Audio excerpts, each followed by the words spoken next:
Welcome to the Kickstart podcast, where we highlight the stories of how professionals kickstarted and navigated their successful careers.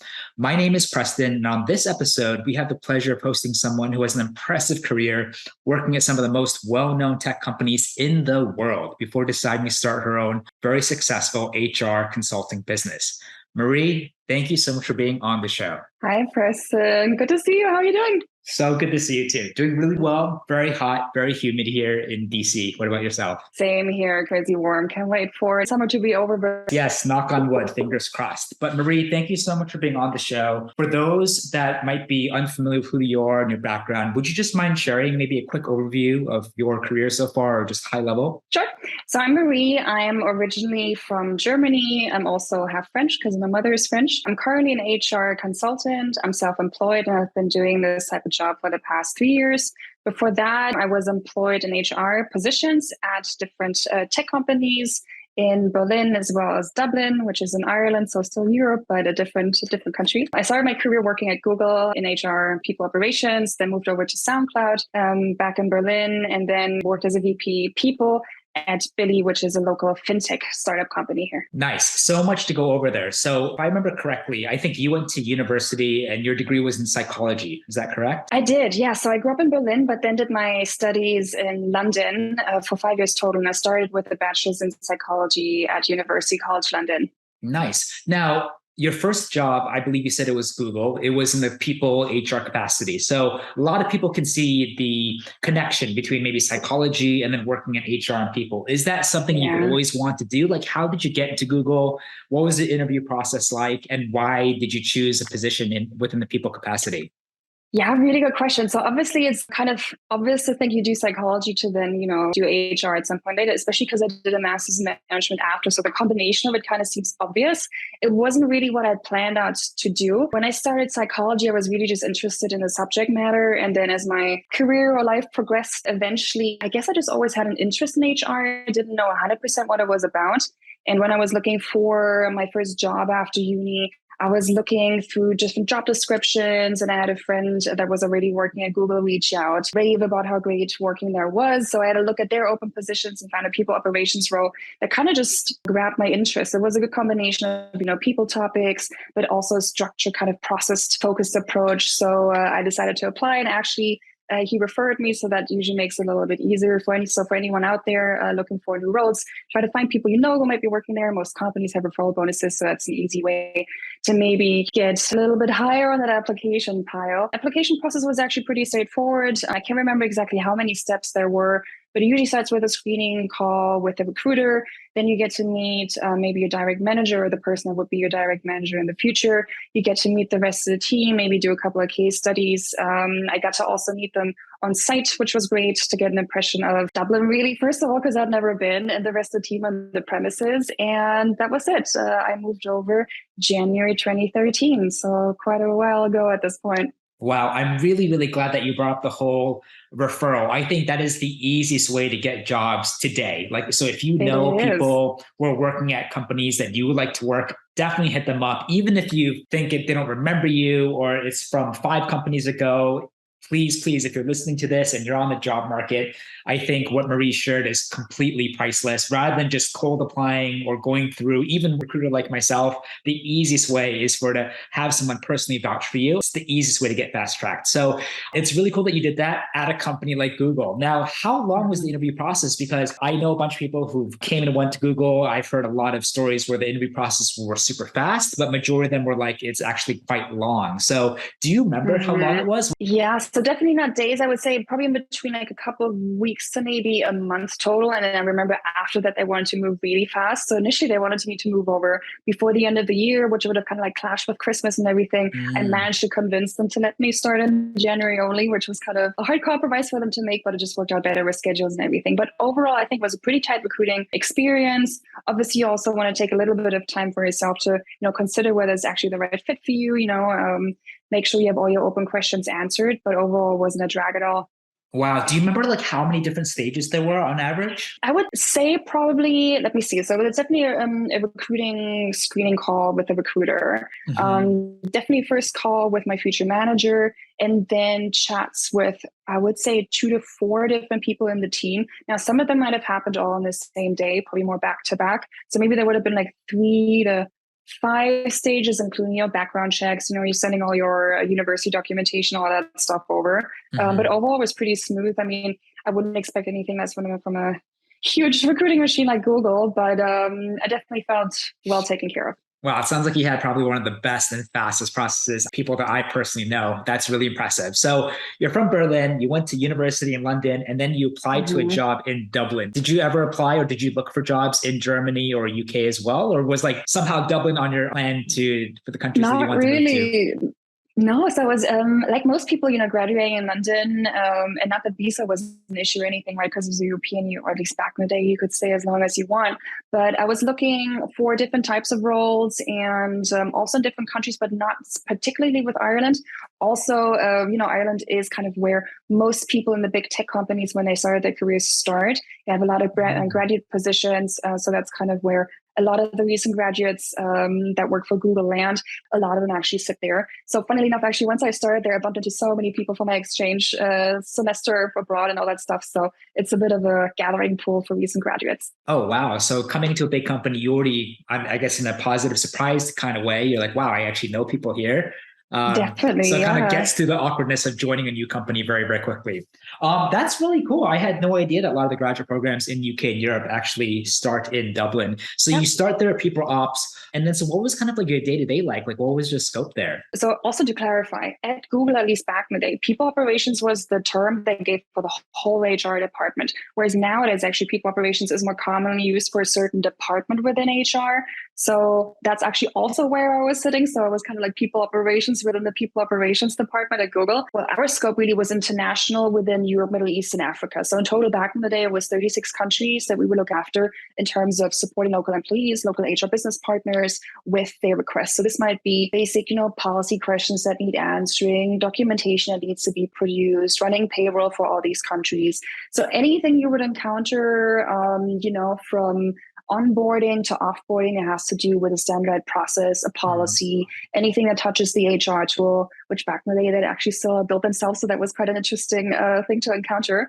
And you do that for an international scope of 36 different countries. Some of them are, Kenya or Morocco or the United Arab Emirates, where you kind of, get to see a lot of different ways of how HR works, and you get to see the differences and the similarities, and get to learn a lot about how the world works in that way. So for someone who, I guess this is like your first proper job in tech, especially in big tech, how was like the training? Did you feel like there was a ramp up period where you felt overwhelmed in the beginning and you had to kind of play catch up and work really, really hard, maybe study even after hours to Mm-hmm. catch up with your peers? Or do you think they just did a great job in being crystal clear with your scope, the expectations, what metrics they'd be kind of, for example, like analyzing a performance on, and then it was Yeah. a relatively smooth start? Yeah, I would say so, actually. So from the beginning, it was a structured onboarding process. It was clear, meet with these types of stakeholders. These might be some of the projects you might be working on. And you kind of got projects also pretty early on when you started. So probably not from the first day, but pretty soon afterwards, there were, responsibilities that were solely yours and no one else's. And that kind of gave a great sense of ownership. And the good thing about people operations is that a lot of it actually is quite metrics driven. So even when you just, replying to tickets, which is the requests that you get in from employees and local HR staff. There's turnaround times that you have to keep. So it's pretty well structured, but also the type of job kind of lent itself to, having metrics that you can measure yourself on. Oh, that's really, really good to know that a company like Google, I mean, you would Yeah. assume that the training is really good, but I'm happy to hear that I guess within your specific department on your team, you were able to kind of assimilate and transition pretty easily. Mm-hmm. Now, how long were you at Google for? I was there for 2 years before I then moved to Germany, Two back to Germany, years. I should say. And so that was that the plan, or did you kind of No. think? No. So, but did you ever think that like, oh wow, I got a job at Google. This could be my career. Mhm. Just stay long term in Google, which a lot of Oh, people do. definitely. Yeah, and So, most people do. And then Here's an interesting thing with Dublin, what I was mentioning before, where you kind of see with a location like Dublin, maybe again it's different now, but at least when I was there, this was the case. Since this is kind of like the starting ground for everyone, or a lot of people who are just done with their studies, but not necessarily the country of choice, because Ireland is lovely and you'll meet the nicest people you've ever met. But the weather, for example, actually for many people is a tricky thing to handle with. So I always say I went from bad weather in London, the UK, to even worse weather in Ireland. So you can count the sunny days on one hand. Even though I get my worst sunburn ever in Ireland as well, you wouldn't believe. But no, so what a lot of people do actually is they try to kind of, transfer within Google. I actually got the opportunity to transfer over to the Sydney office, which unfortunately I wasn't able to do at the end of the day. There was a bit of a clash, and it was just like the cost of moving over and, the salary they were able to give me because I was still quite junior and just living on the whole other side of the globe. So yes, looking internally is definitely a great opportunity. Also for anyone out there listening, even if you're not working at Google or in a super large company, one of the easiest ways to improve your career actually is to do parallel moves. Look for other positions within the same company, whether it's the same department, different team, or a whole different department. There's a lot of opportunities there you can leverage. And internally, recruiters would usually, never refrain from accepting an internal application because that's some of the easiest hires you can make. I was definitely looking for internal opportunities elsewhere in other locations as well. Nothing really came up too much because, Dublin being the hub and most of the HR operations sitting there kind of limits it a little bit to that. So then I opened up the scope a little bit, looked back into maybe moving back to London. And ultimately I landed on Berlin, which is ironic, and never thought I would ever move back to my hometown of Berlin. Because let me tell you, back when I was growing up here, it wasn't quite the startup hub that it is now. And it wasn't quite as international. So me being half French, I always felt exotic in a way, which is laughable at this point, looking at, how the population has developed. But being abroad for so many years, I'd always heard people tell me about stuff that was going on in my hometown at this point I'd never seen or heard of really. So I looked into it, discovered, hey, there's actually a few cool companies in Germany, applied, and then that worked out. So I was on my way back to my home city. So the weather was bad enough that you'd rather leave Dublin, you'd rather leave Google, go back to Germany, take a gamble on a smaller company. Was it really that? I'm sure there are other factors that played into your decision making, but was it really that 2 years is enough? I cannot stay a week, a day longer in this city, in this country. I need to get out. Was it kind of like that for you? A little bit. I'm not trying to be too dramatic or, exaggerate, but to be honest, there's quite a few people who actually felt that way. Because let me tell you, even, there's this thing of like you can get all 4 seasons in a day. And it is true. Also, it's not necessarily a cheap city. I remember I was paying kind of similar costs to when I was living in London. And no offense, Dublin, but in no way does Dublin compare to what London has to offer. And to be honest, after living in cold, rainy, kind of like 15 to max 25 degrees Celsius temperature for 7 to 8 years, I had barely any shorts, dresses, skirts, or short sleeve clothes left when I moved back to Berlin. And kind of, similar to you, like, when you grow up in a city like Berlin or New York, like you did, where you have seasons, that's just something you miss and that's in your DNA. So I'm happy to have that back. Well, Maria, I'm just sitting here chuckling, and let me remind you, you might have forgotten, but I actually went to uni in Edinburgh, Scotland, which I believe is a little bit more north than Dublin. And I just remember, was that like? What was that like? If you like the sun, you will be absolutely miserable. Yeah, the funny thing is, like wherever you live, you adapt very quickly, right? I remember flying from New York to Edinburgh, Scotland in September. From September all the way till summer, it was windy, rain, and dark almost every single day. And then when the sun comes out, then I fly back home. I miss like the most beautiful times of the year. But that's why, to be honest, now that I live back in Berlin, everyone goes on vacation now. I'm like, I'm staying in Berlin in the summer as much as I can. I'm leaving when the weather is crap. So yeah, I totally get you. That's so funny. If I were to stay longer in Edinburgh, maybe I got a job out there. Maybe I would have found myself in a similar cross paths to you. Be like, I need some sun. I need some warmth. So you did something funny as like your first proper tech job, as many people in technology would dream of ending up one day at FANGs or the Googles of the world. So looking back retrospectively, I have a couple questions. Number one, how helpful do you think it was to have a degree in psychology?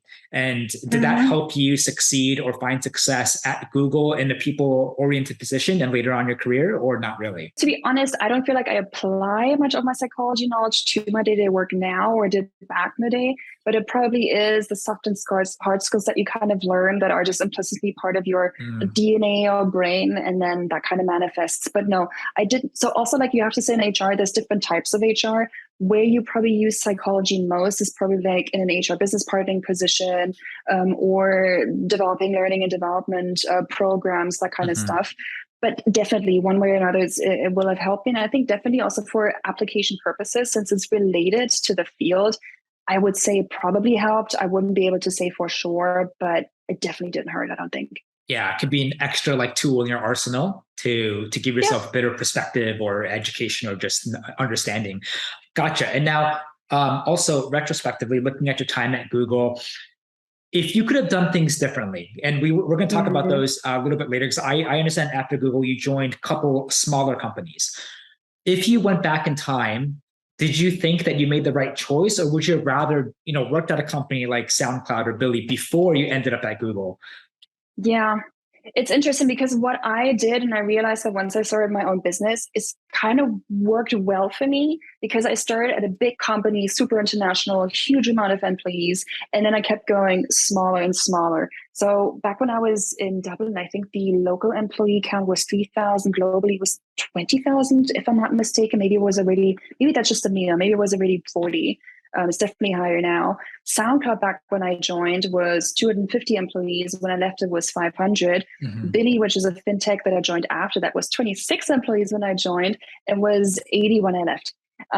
But what this kind of cascading down helped me do was with each position where I also gained more responsibility, I was able to bring a lot of expertise of what things look like for a company that's maybe more developed in their growth stages quite a bit. So that's also a huge selling point. So for example, if you go to SoundCloud and say, hey, I know how to run HR for 36 countries across EMEA with these different processes, the sell is much higher than the other way around. So if anyone's looking for advice, I would say definitely, if you can, if it's in your interest, obviously you have to like the job that you're doing at the end of the day and want to work for the company that you're working, try to go big. Also, the names kind of help sell the next job that you're doing. And even nowadays, my consulting role, I would say the portfolio definitely doesn't hurt. For sure. It's interesting because like a lot of people that we talk to from a recruiting capacity kind of do the opposite. They start small startups, and then they slowly kind of work at maybe medium-sized ones, larger ones, and maybe end up at the FANGs or the big techs of the world. But I can totally understand how doing it your way or the inverse helped you, because the way I see it is like bigger companies, they've been around longer. They obviously have, I would like to think, proper business models, bringing in revenues. But most importantly, they have a lot more thought and time into creating systems and processes. So like a lot of things like training, you typically find more robust training at bigger companies. Even like understanding with scope and the systems and tools that you use, right? It's time and tested throughout the years. And so a lot of smaller companies, it's a lot more chaotic, unless like you like that, working in very unclear kind of environment every single day without systems and processes. That could be for you. But I understand that like, you're able to successfully leverage what you've learned from a big company and then how you find a position in a smaller one, and now, essentially giving you like an amazing foundation to like leverage when you decide to pivot to work for yourself. Yeah. Essentially. And you know what? The interesting thing is, to this day, I remember things that I learned back in my day at Google, and also in your first job, you're kind of ignorant to how important everything is that you learn, because you kind of think, everything could be better. There's always things that, you think could be improved upon, but ultimately it was a great training. And the same for SoundCloud, actually. And there may be the distinction or the addition, I would say, is that don't only look for, like large companies, but for example, had a great reputation for the type of HR they were doing. I mean, obviously, some of their employees were former Google employees, so that definitely plays into that. But a definite motivation for joining them was that they were known for how they were doing HR. They were known for that in the industry. So whatever your field is, if you're interested in really growing and learning the most, which ultimately is what will pay off long term in your career, try to go for companies that are known for a certain expertise, even if the company is not necessarily the biggest or largest out there. If they're well known for something, it's worth learning about it. Yeah, I can totally agree. Like I talk to product professionals that make a decision to join another company because product is prioritized at that company, right? Same thing with engineering, same thing with recruiting. A lot of companies don't prioritize recruiting and it's more of an afterthought, but companies that prioritize recruiting and HR early on that attracts a lot of talent acquisition professionals. And so you're very cool. You had similarities with Google. You had similarities with like, wow, this company actually advocates for HR and people, and it resonates with me. So you're making the bold decision to leave Google for a smaller company. Were you in process with like other companies as well? Did you have other offers on the table? It sounded like, the fact that maybe you had a commonality with the founders at SoundCloud, whether it's like the Google background or how they really prioritize people in HR really played into the decision and you accepting. But was there like a close plan B for you? I don't think there was at that point, to be honest. Mm. What I did actually, my approach was, since I didn't know too much about the Berlin startup scene, right? And also the thing you mustn't forget about, when you're working in a big machine like Google, and it's similar with other larger companies, you often don't see a lot of what's going on in the rest of the industry, unless maybe you have an outward facing role like a recruiter. So I kind of had to understand the Berlin market first, kind of was looking up what are the top startups or scale ups that the city has to offer, and was rejected by quite a few of them. So even some of them that I have had as clients, which is interesting. And back then I didn't quite understand because, like coming from Google, you would think, oh yes, there's might be something I have to offer that would be interesting for them. And then ultimately with Google, I initially applied for a role that was probably way too senior for me. And luckily enough, the head of HR got back to me saying, hey, your profile actually looks really good for a role that we're opening up in a couple of weeks. Would you be interested in that? So once it popped up, I applied. And so I kind of had, that kind of initial foot in the door through that interaction. I think afterwards, things kind of just fell into place. But no, I didn't really have too many other offers in the back pocket. It was mostly, do I stay at Google? Do I take this offer? And that's what the negotiation was based on as well. Interesting. Did you go through a situation, what we like to call it like golden handcuffs, where Google, big fangs, big techs are known to just pay very, very well. So did you have to find yourself a situation like, if I were to leave Google, I might have to take a step back, be a little bit flexible, concede a little bit to join a smaller company? Yeah. Or were you did you find the best of both worlds? You found a smaller company that paid competitive and, but it allowed you to change your environment. So I would say on base salary, I took a little bit of a cut that SoundCloud actually was aware of as well. So I kind of helped negotiate a little bit upwards. But the main difference obviously is the total comp, right? So that's also what Google prides itself on. So also there I would say Google, I'm not sure if they actually pay, top dollar for every role, or whether it's also the total comp that they're looking at, and then kind of, establish them as one of the most competitive companies in the market. But definitely, for many roles, they are some of the top payers. So just to explain, total comp would be not just the base salary that you get every month or every 2 months, twice a month if you're in the US, right? Because you get paid twice a month in the US, I think. But also any bonuses you might get, shares, benefits, perks. And that obviously is a big argument for staying at Google and why many people stay, right? So the total comp is probably unparalleled in comparison to what other companies are offering. At least back in the day, it was, nowadays most offers are probably similar, and someone like Facebook might outperform them on base salary still. For me personally, though, I have to say, it wasn't really what made me enjoy work at Google in the first place. Obviously, you appreciate all the perks, having food all day, swimming pool, local nutritionist, eye doctor. I had my teeth done and a local dentist, all that kind of stuff, right? Which is great. Ultimately, though, it wasn't really what kept me there. And I think for some people that's great.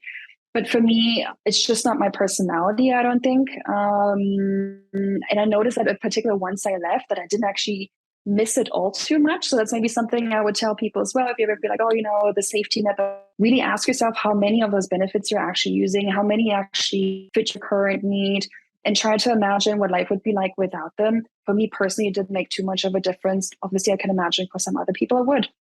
That's a great point. I think if money is not a number one motivator, then that would certainly make things easier if you were to leave big tech. But if money is like a top one, top two, best thing is to stay at Google, or at least apply to maybe Apple, Netflix, Facebook, just go back and forth. And that, sure. A lot of people are in that situation, especially with, for example, like Meta, for instance, where they may or may not agree with like what the business is doing, but they're getting paid so well, like I can't go anywhere else.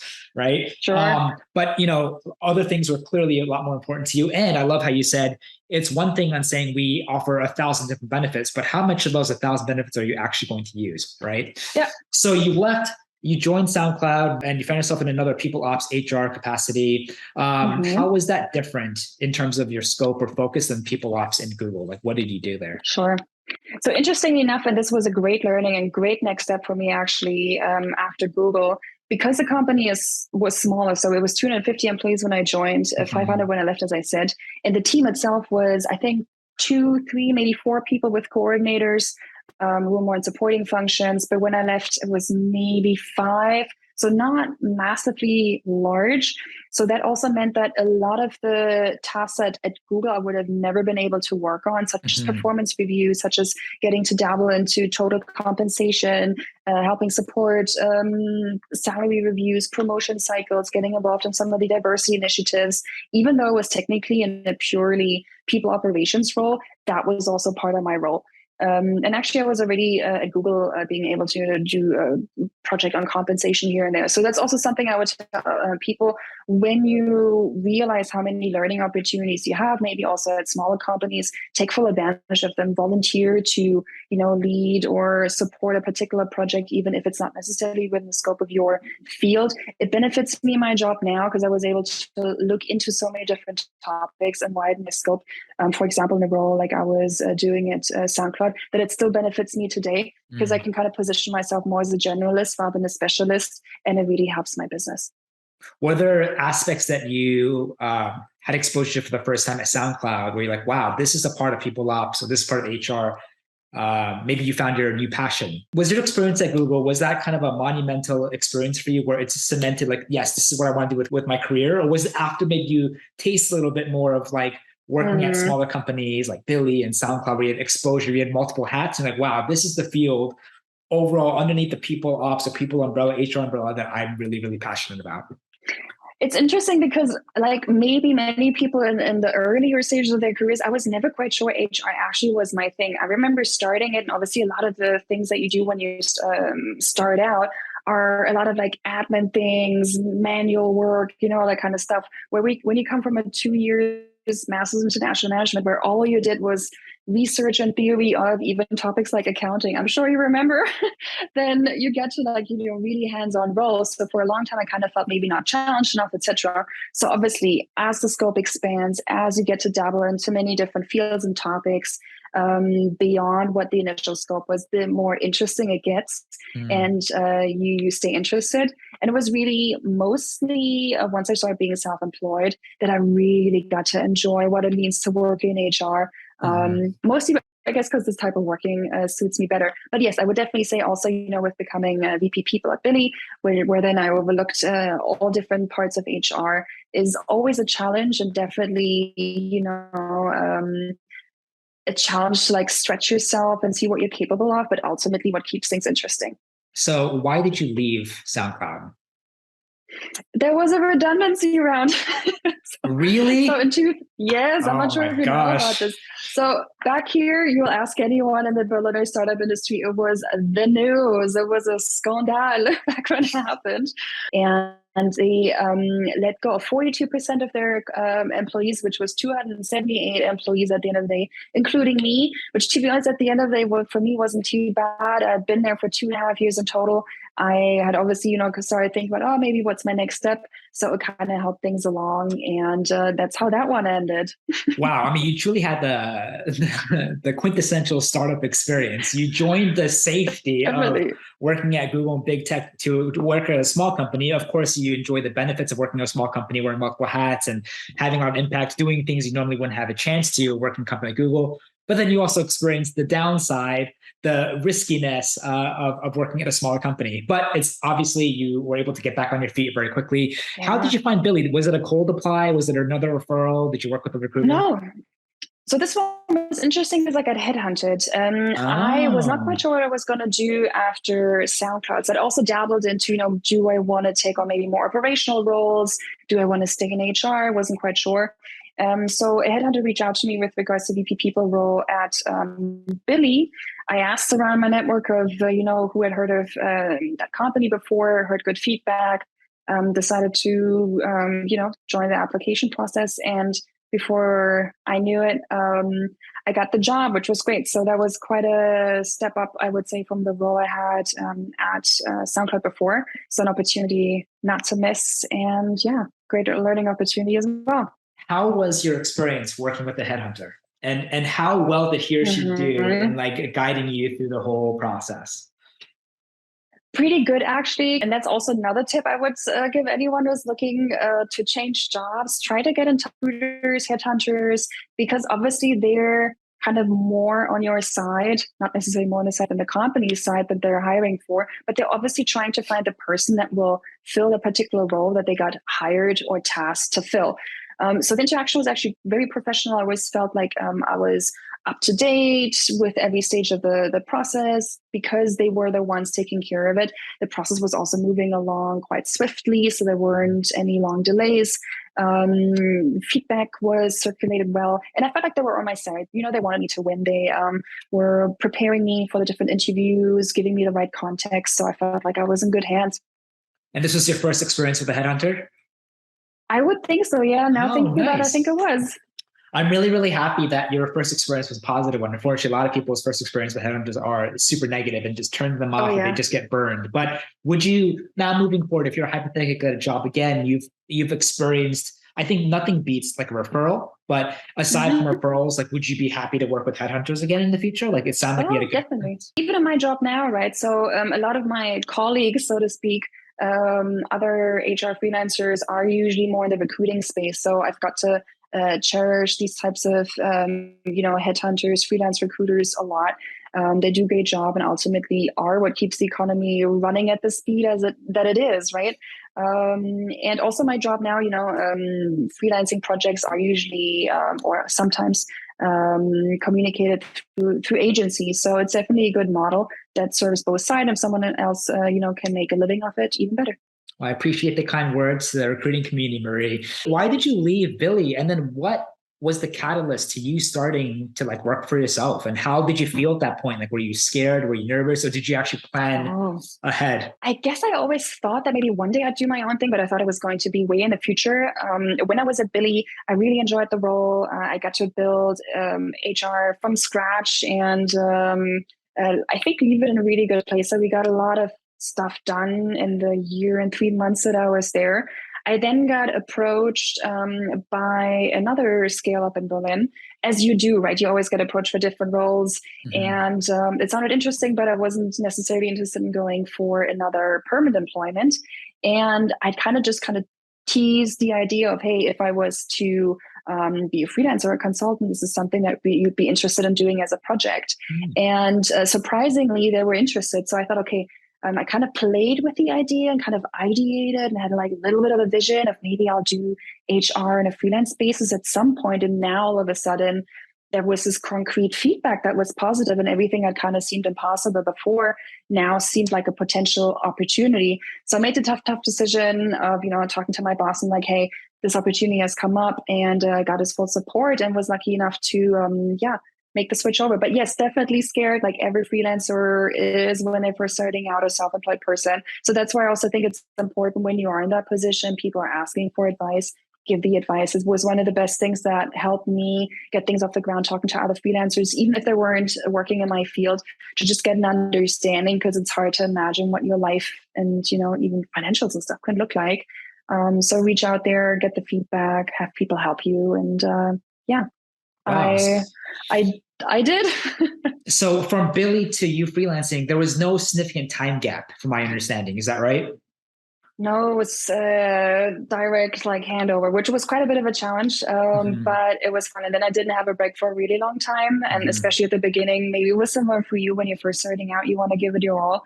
So you kind of run the risk of burning out a little bit here and there, but it was so much fun. I don't regret it at all.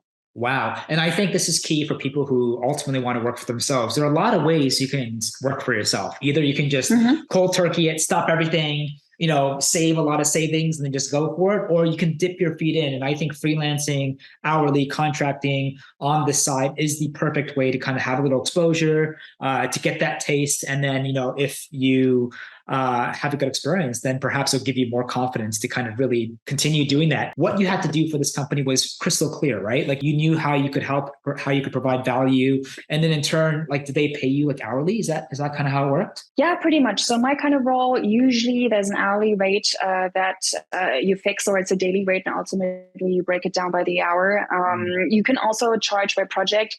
I would kind of say that's a little bit risky unless you're exactly sure what the different parameters are that are going to influence the timeline and scope of your project, because you might just kind of charge too little and it takes way longer and you're still stuck on that package price. So hourly rate is definitely what you go on. And yes, I did know what the scope was. You kind of try to have a clear idea of what you're going to do, what is asked of you, but you also want to be transparent what you're capable of doing, so both sides feel comfortable. And in this case, because this was originally a permanent role they were looking to fill, that they then converted to me coming in as a freelancer. That's another great trick, actually, to try to find projects. Look at positions that are advertised. Most companies are struggling to find the right profiles. If you are it, then why wouldn't they have you start the next day rather than waiting for someone's notice period to be over? At least that's the case in Germany or Europe. We have at least from a freelancer perspective, the advantage of there being long notice periods. So sometimes people have to stay within a company for another 3 months before they're able to leave. So someone like a freelancer who is able to start tomorrow is obviously a great advantage, so they can get work going immediately. Yeah, super smart. What did you exactly do for your first client, just high level? Like, what did you help them with? Sure. So it was one of those e-scooter companies, and can I say the name? I'm not sure. If you want, if you're comfortable. They're advertised on my website, so I think it's fine, right? I'm just not sure about your podcast. So it was Tier Mobility, which is one of those e-scooter companies. Cool. So this is a business of like high growth, hyper growth, actually. So they were hiring people like crazy, and I'm sure they still are. They're pretty successful. And it was about setting up the people operations department, which is a skill maybe in the billionaire market. You find people in, but maybe not necessarily a super senior level. I'm not saying that I was the most senior level that's ever worked in people operations, but I helped them set up people operations in a structured way, starting from what tools, basic processes they needed, as well as how you manage the international outlook that they were setting up. Interesting. So you had such a good experience there. And then at what point did you decide, oh, I want to do this full time and I want to try to get more clients?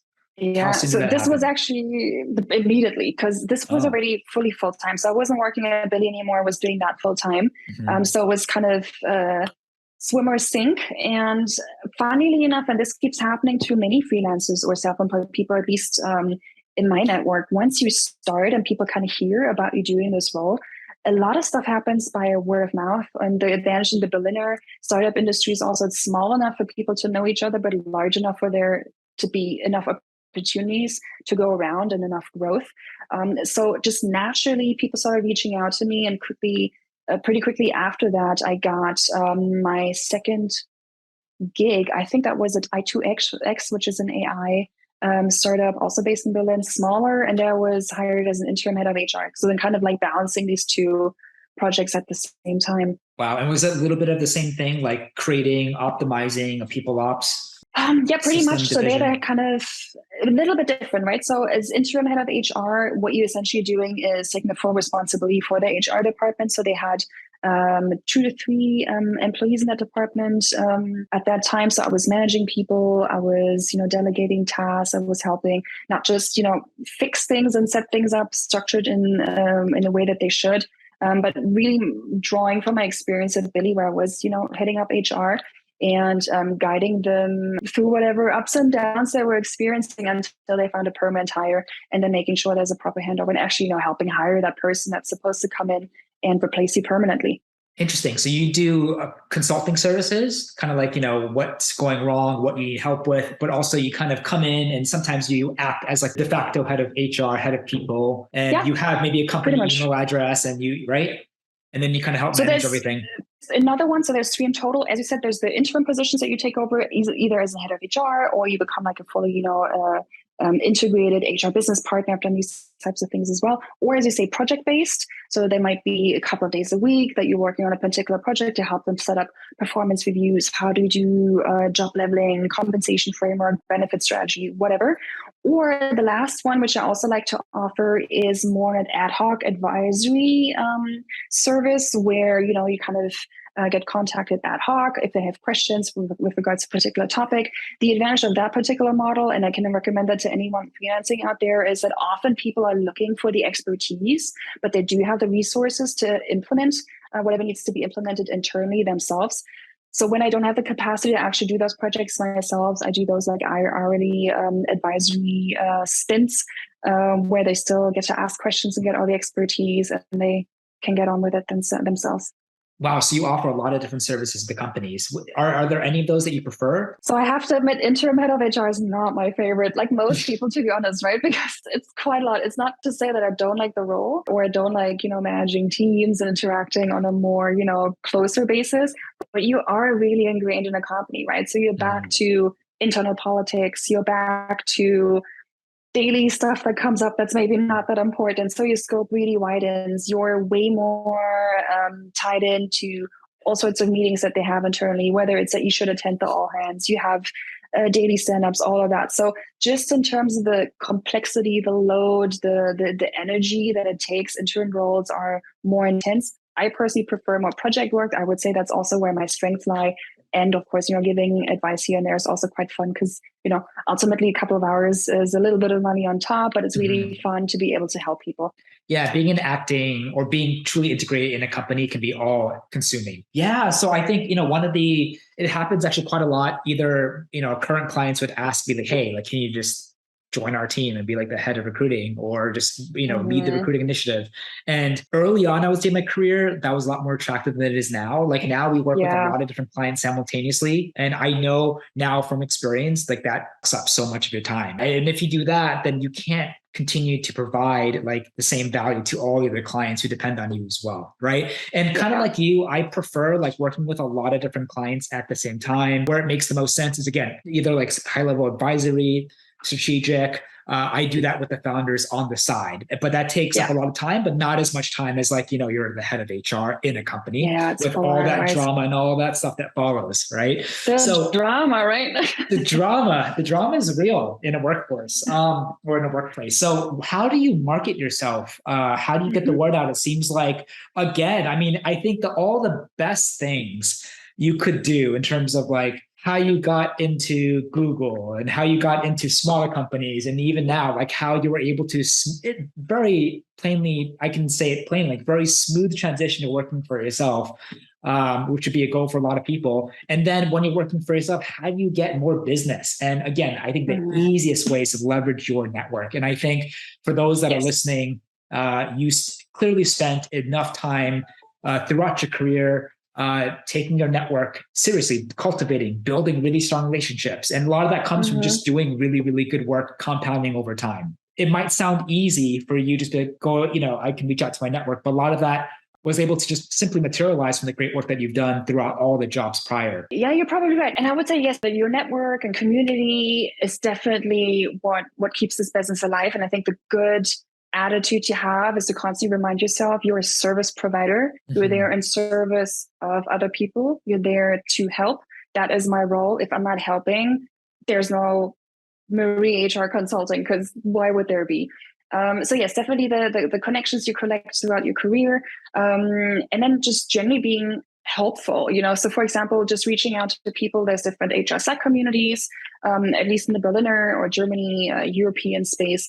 Browsing those Slack channels, people are always asking questions, replying to them, seeing how it can be helpful. That definitely helped me get things off the ground in the very beginning, and also helped me secure some of the most lucrative projects I've had in my career thus far, because you might be able to help with a particular question, and it turns out, oh, actually, this is a larger issue or project that they're looking to tackle, and then it's an easy and hey, I got some capacity at the moment. I've done this type of job before. If they have the budget and you can find an agreement on that, then there's nothing in the way of getting that going. Similar to you're seeing open positions, being helpful to saying, hey, I could tackle this problem for you now, or even just being helpful in general, even if it doesn't serve you immediately, like reposting open positions that others contacted you for, that they were actually looking for a permanent hire for, reposting it on your LinkedIn network. People remember the small, nice things you do. And that's the main thing I think I'm benefiting from at this point. It's also what keeps it fun, right? I'm not sure about you, but I love coming back from vacation, kind of feeling like, oh, there's a community waiting for me. There's something I can bring to the world, even if it's just small, and usually you get it back manifold. Yeah, I love it. I think I can totally relate. For my career so far, some of the biggest clients that we were able to just work with was by just helping them without any expectations for anything short term. And I think from just putting that goodwill out there and giving value and helping, that just grows, and that can snowball, and that can become and turn into maybe an amazing referral, or someone just remembers you like, I felt amazing when I worked with Marie, or she helped me with this small thing, and then it turns into something awesome. What does a day-to-day look like for you? Like running your own HR consulting? What do you do? So because my office is in my apartment, the way to work isn't far. And that actually changed also with Corona. So before that, I was always on site, but actually this way around works way better, I would say, also for the clients, because mostly I do project work, so I don't really have to be on site necessarily all the time. So I get up in the morning, the standard, shower, working out, eat whatever. And I get to my computer. I usually already have a plan of what I'm going to do for that day. So I already know the night before what I'll be working on. I've got my calendar organized. I know roughly when I'll eat. I know where my breaks are. I know what I need to get done by the end of the day, and usually also for the rest of the week. So that kind of helps get a lot of the clutter and the stress out of my brain. So I've gotten even better at self-management by being self-employed. And then I get working. There might be days that are blocked for, dedicated for meetings. So I understand you as working in recruiting. I'm sure your meetings way more than I am. With a lot of the work that I do, a lot of it is research. So kind of quiet work. That's what I like to call it. So I try to also lump my meetings maybe on certain days. So on other days, I don't have any meetings. So I can just do quiet work and get a lot of project work done. And then I'll do my day. I try to have a late lunch, so I don't get too tired early in the day. I have a break. I finish work, and then afterwards, I'm usually pretty knackered. Maybe I'll go for a walk, but I kind of reserve the full relaxing for the weekend. And How so do you do it? You try to shut off on the weekend, is that right? Oh yeah. Well, I try, but actually, good point. I love to work on Sundays. So any tip for anyone out there, it's a luxury you get with being self-employed, that you can kind of do what you want. Whereas in regular, well, not completely, right? So let's preface that. But in regular employment, you can't really work on a Sunday, I would suppose, or at least you can't really swap that for a Monday. I love working on Sunday because no one is online.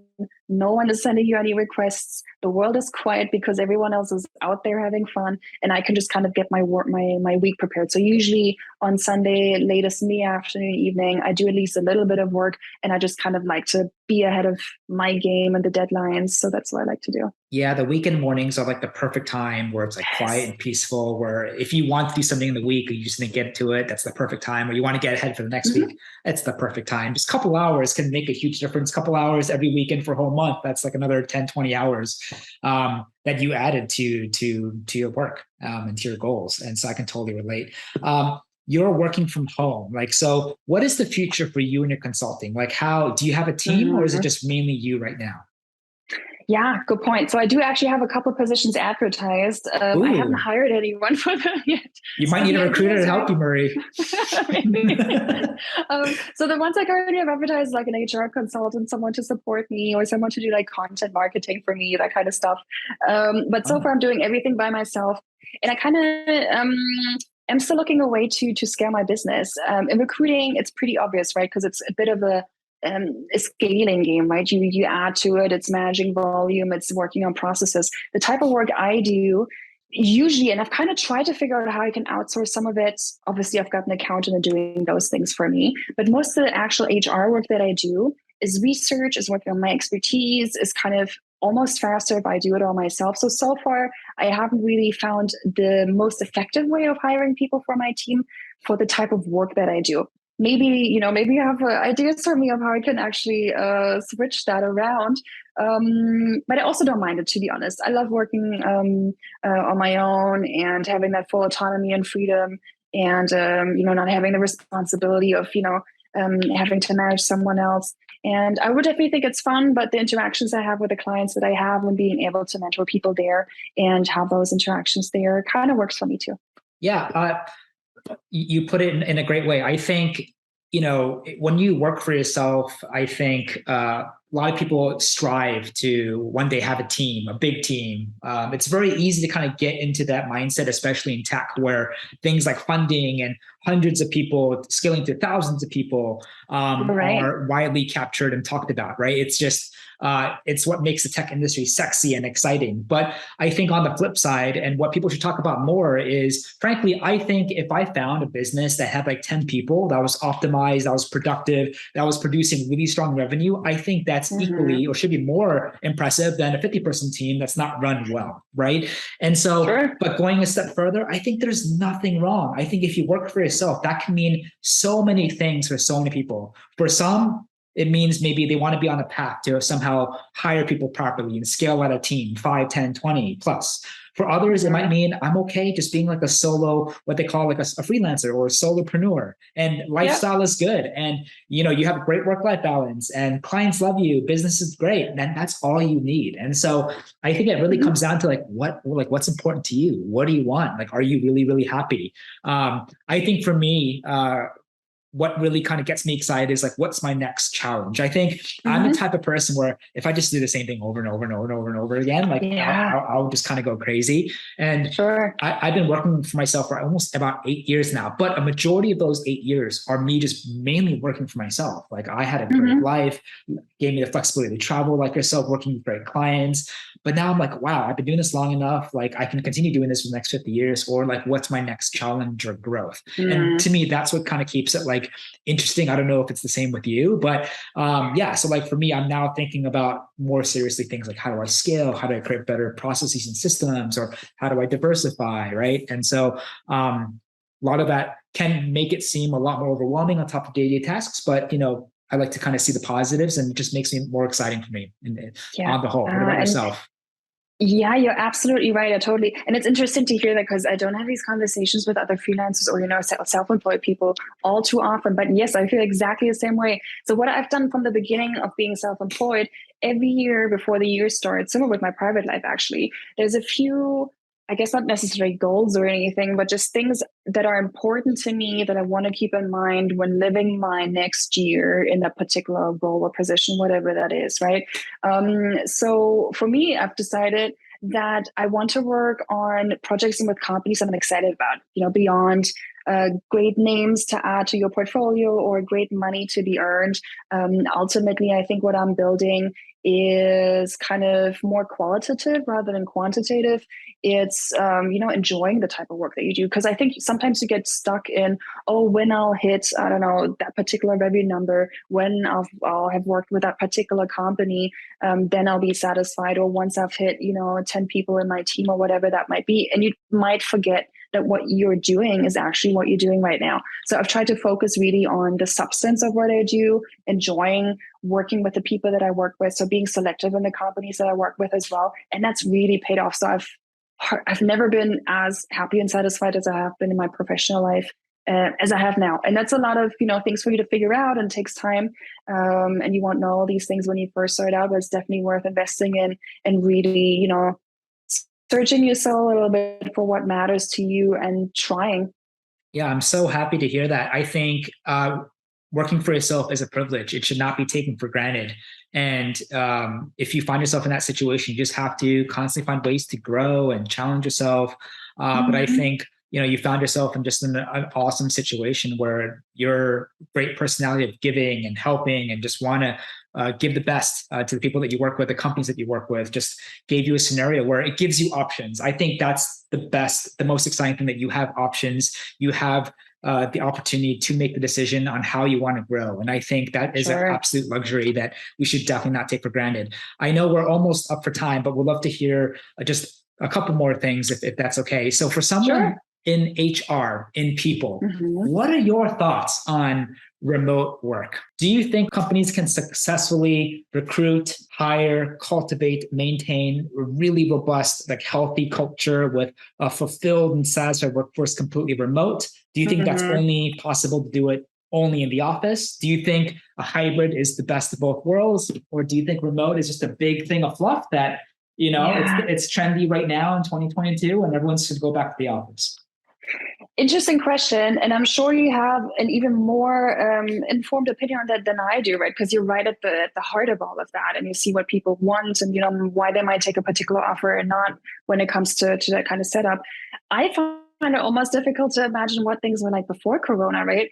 And I think obviously it's one of the saddest things we've seen happen to the world in the past a few years, but it's interesting to see how so much change and positive change and I guess innovation in that area took place for people Obviously, many companies are moving back to being fully on site. For me personally, working remotely is amazing. It's improved my quality of life immensely. I see it with my friends and colleagues and people I get to work with as well. I would probably say having a bit of everything probably works best. There will be some people who, prefer being in the office, or at least having the freedom of being able to choose. Will probably be the best combination. But yes, there are challenges for companies. I personally, in my experience of working remotely, have not noticed any drop in quality. Actually, quite the opposite. I feel like I'm way more effective working at home. I noticed, a couple of times when you are going to offices, how longer things take, and it's a bit of a challenge for me to get used to that again. But what's your experience been like? What do people say in interviews? Is it kind of the main and new way to go? Yeah. So flexible remote working is easily a top 3, top 2, top 1 for a lot of people, especially in our industry. I think it also depends on what you do for work. I think if you have the type of work where you can do, like you said, like a lot more like quiet work, or like, heads down, where you can just, what to do, like engineering, I think remote is perfect. I think for other fields that historically required people-to-people interaction. So for me, like recruiting or like sales, a lot of people are trying to figure out, is it possible to actually manage a successful sales team completely remote? Because a lot of the trainings that sales teams or companies do to create a top sales team, a lot of them are in person. Like, I need to hear how you're doing on those calls, or it's just a lot more, like they just feed off each other's energy. So without that completely remote, is it possible? So I think that's like a really, really interesting conversation that I'm trying my best to kind of keep in tabs with. I think for recruiting, especially if you're a recruiter on the internal, it's completely possible, 100%, to have a successful career, fulfilling one, 100% remote. I think recruiting on the agency side, and this is kind of what I alluded to speaking with earlier about sales, agency recruiting is more sales heavy. So for a lot of agency owners that I know that are looking to scale, it's just an ongoing debate. So it's very, very black and white, surprisingly. Some people are like, there's no way you can do this fully remote. And others are like, it's a possibility, but we haven't found an answer yet.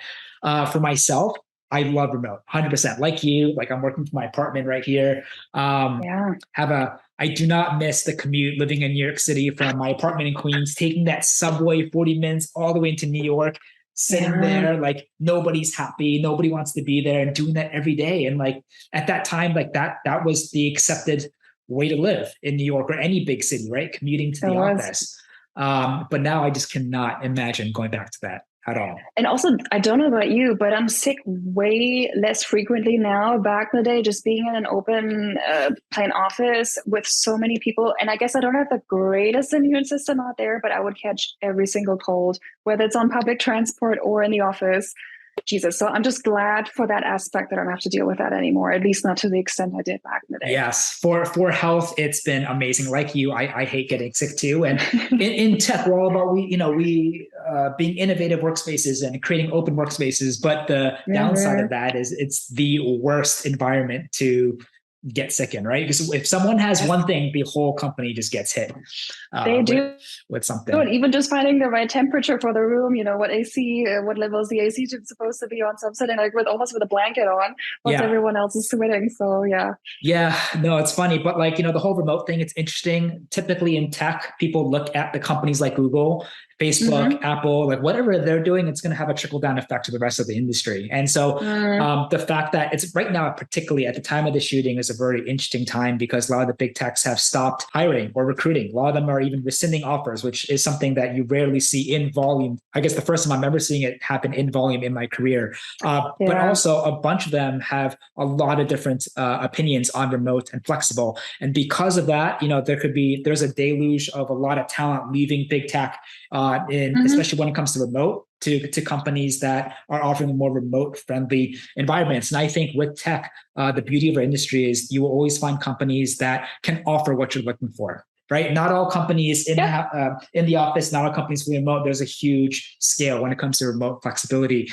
And then when it comes to just finding jobs, it's particularly interesting, Marie, because big tech's not hiring, and big tech is notorious for just scooping up talent and offering like offers, as you're able to share, that a lot of smaller companies can't compete with. But with that not happening, smaller companies that can hire are encouraging a lot of them to put their best foot forward, be proactive, because when else in technology as a founder are you hiring for a talent pool and not competing against the Googles of the world? So it's certainly like a really, really unique tailwind for a lot of small companies that they can kind of take advantage of. But yeah, good point, actually. A lot of things going on.